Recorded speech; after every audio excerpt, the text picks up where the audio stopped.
hakkame aga otsast pihta ja täna räägime sellest, mina räägin sellest, kust tulevad andmed ja kuhu kaob aeg.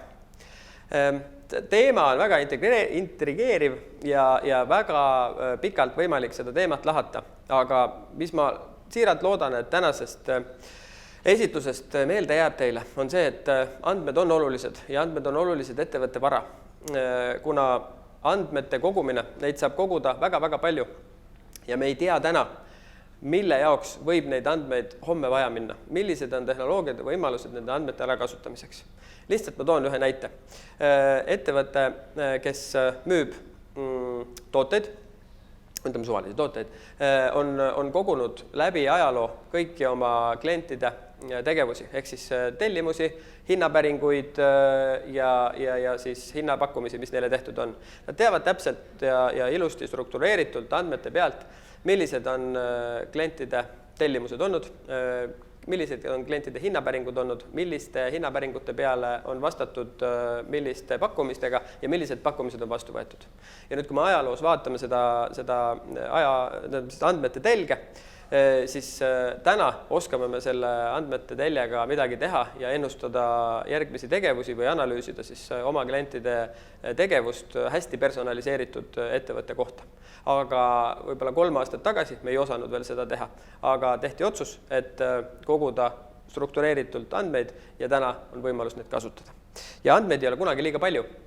Selles mõttes näiteks meil on üks klient, kellel on Exceli mõttes 2 miljonit Exceli rida ja 350 veergu. Ja ka nendest andmetest tihtilugu ei piisa. Ja nüüd kujutage ette, et need andmed nüüd nende puhul on võrdlemisi head, aga kujutage ette, et nendest andmetest 1000 on valesti sisestatud. Kas inimese näpuvea tõttu või on siis tarnija, klient või edasimüüja saatnud mingi vale info. Mis me nende andmetega teeme? Kõigi nende muude andmete väärtus kahaneb selle võrra, kuna me ei tea, millised on need valed andmed. Kõigepealt esimese asjana me peame andmeid puhastama hakkama ja teada saama, millised on õiged andmed. Sellepärast, kui tänasest teeb meelde see, et andmeid peaks koguma ja talletama niimoodi, et me teame ja on määratud vastutaja selle eest, et need andmed on õiged, siis tulevikus võime me olla väga palju õnnelikumad selle üle. Aga võtame ettevõtte nii-öelda struktuurikaardi tavalise. Kõik ettevõtted on erinevad, kõigi ettevõtete vajadused, andmed, inimesed, kõik on erinevad.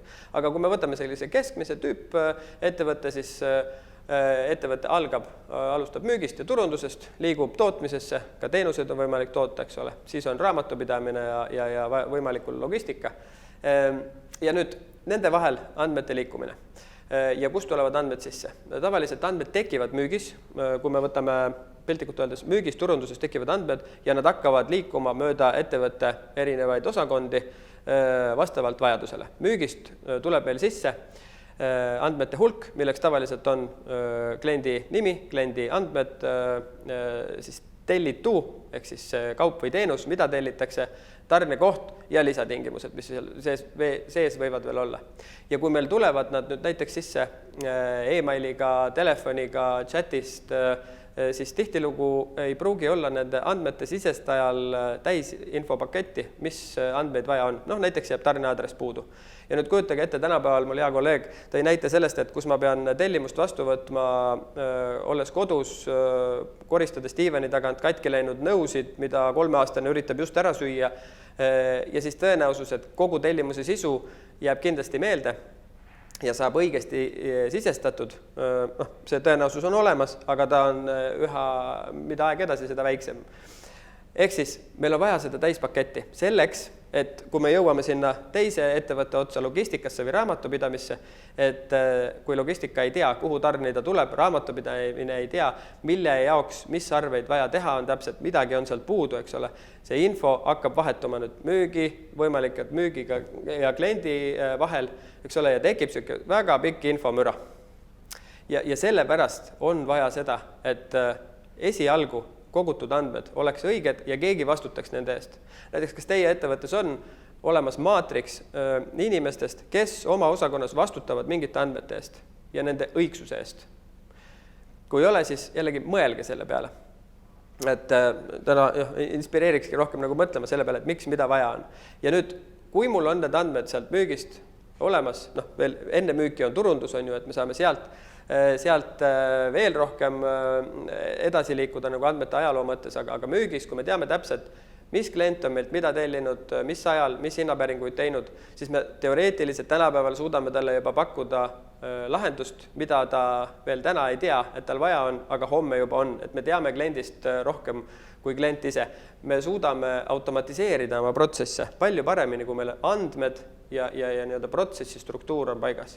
Ehk siis andmete kogumine ja protsessi struktuur, ma leian, on väga suures korrelatsioonis oma vahel, et need võiks toimida koos. Ehk siis on see võimalik mõelda nagu järgmiste sammude ja automatiseerimise ja digitaliseerimise peale. Üks hea klient jälle tõi näite selle kohta, kuidas ta hakkas vahetama ettevõtte keskset tarkvara. Ja siiamaani oli kasutatud, ütleme 20 aastat, 15 aastat vana tarkvara ja arvati, et seal on andmed on enam-vähem õiged, aga samas kõrval tehti väga palju ka manuaalset tööd, ehk siis Excelitega ja teiste tarkvaradega, mida ei kontrollitud. Ehk siis mindi vahetama keskset süsteemi, arvati, et andmed on 90% õiged.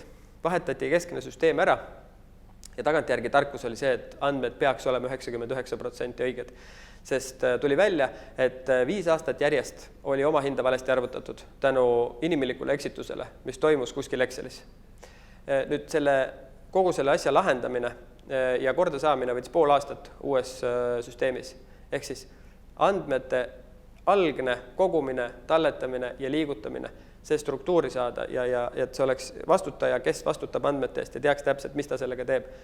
See on nagu, mida päev edasi, seda olulisem. Mida digitaalsemaks ettevõte läheb, seda olulisem. Ja nüüd järgmine küsimus, kuhu kaob aeg? Aeg kaob protsessidesse ja tegevustesse.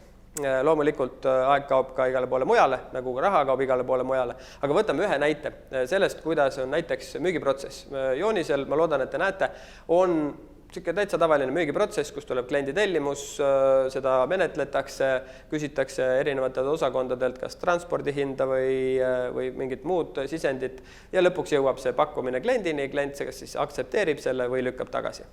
Ja meie kliendid on mitmeid kordi olnud stopperiga oma töötajate kõrval ja võtnud aega. Kui palju mingi protsess aega võtab. Ja nüüd eriti huvitav tähelepanek on see, et kui meil on 5 inimest ettevõttes, kes teevad ühte ja sama protsessi, läbivad, siis ja kui meil ei ole seda protsess ette kirjeldatud, kuidas seda tegema peaks, siis kõik need 5 inimest teevad seda protsessi erinevalt. Nüüd küsimus, milline neist 5 erinevast protsessist on optimaalne ja kõige mõistlikum? Tihtilugu ei ole ükski neist, sest see ei ole läbi räägitud, kuidas mingid protsessi tuleks läbida. Ehk siis andmeid käsitletakse ja liigutatakse nii-öelda omavoliliselt või oma tahtsi.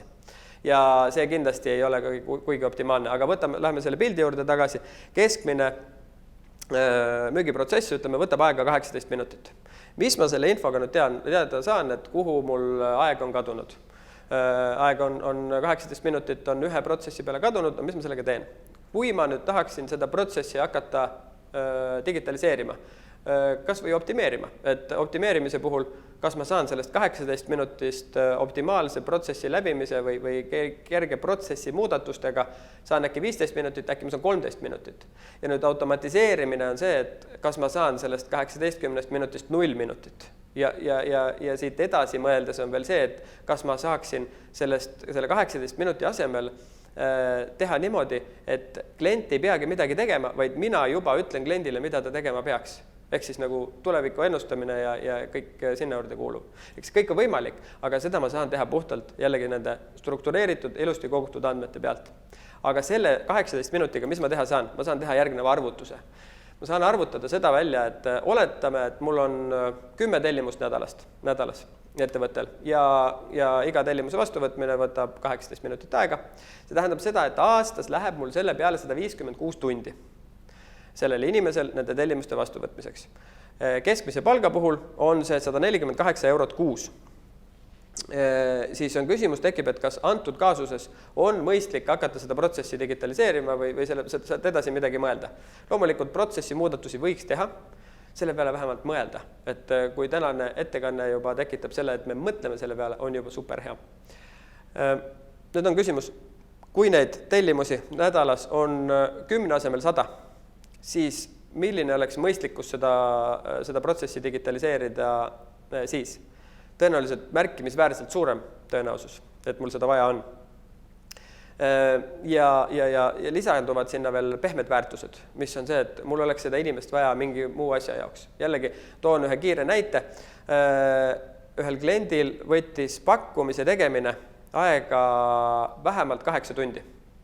Ja kuna seal oli vaja vaadata jooniseid, muuta neid jooniseid, lasta erinevatel programmidel midagi arvutada, oodata, ja kui me suutsime andmete küsimist kliendi käest ja kliendile vastutuse andmist andmete eest delegeerida, siis me suutsime selle protsessi tuua umbes poole tunni peale maksimaalselt, kui kliendile juba pakkumine jõudis.